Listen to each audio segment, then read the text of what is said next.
On est sur une phase que j'affectionne particulièrement, la dégustation quasi quotidienne de l'ensemble de nos cuves. Une cuve, une parcelle. Ce que l'on recherche dans nos vins, c'est une harmonie absolue. C'est-à-dire qu'il y ait relativement assez de tanins, mais des tanins soyeux, élégants, ronds, charnus, sans entrer dans de l'austérité. C'est cet équilibre qui nous permet de déclencher les phases de décuvage et de pressurage. Donc tout le travail va consister de vider intégralement cette cuve, tandis que les peaux de raisin vont être extraites et pressées avec nos pressoirs pneumatiques pour obtenir le vin de presse.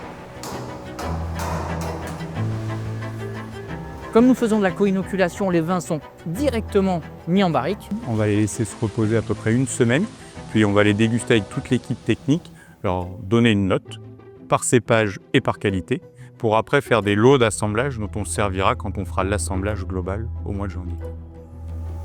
On pourrait croire que lorsqu'on presse doucement au début, la qualité est meilleure, les tanins sont plus fins que quand on est sur la fin du pressurage où on applique des pressions beaucoup plus fortes. Et c'est pas du tout le cas, il n'y a pas vraiment de logique, c'est comme pour l'origine des parcelles. C'est pour ça qu'on goûte vraiment chaque barrique une à une pour voir la qualité de chacune des barriques. Les vins de presse, c'est vraiment comme un 4e cépage à la grange. On ne conçoit pas de faire des grands vins sans vin de presse, au moins en partie dans l'assemblage. Et donc vraiment, ça va amener un milieu de bouche, une densité, et permettre à des vins de vieillir et d'avoir un grand potentiel de gain.